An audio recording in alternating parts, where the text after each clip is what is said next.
Hi, I'm Jon Lieber, and this is U.S. Politics in a little more than 60 seconds. And it's Inauguration Day, and you can see behind me the Capitol building with some of the security corridor set up that's preventing people like me from getting too close to the building as Joe Biden gets sworn in as our 46th president. Historic day when you consider that you've got Kamala Harris, the first woman vice president, the first woman of color to be vice president. So what do we expect over the next 100 days? Well, Biden's got a lot on his plate, putting together a COVID response, which is going to include some element of a coronavirus fiscal stimulus to make sure that the vaccine process gets going more smoothly, and get more money in the pockets of Americans to avoid further economic dislocation.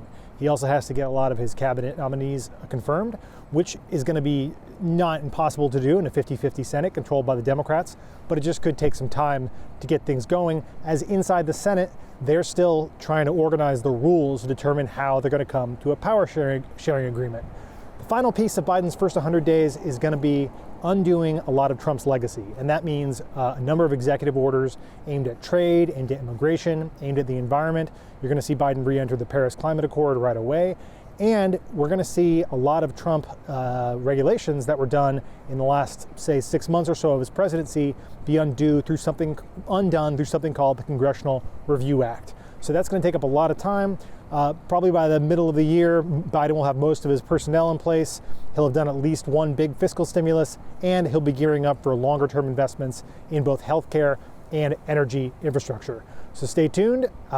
Thanks so much for joining. This is Jon Lieber, and this has been U.S. Politics in a little over 60 seconds.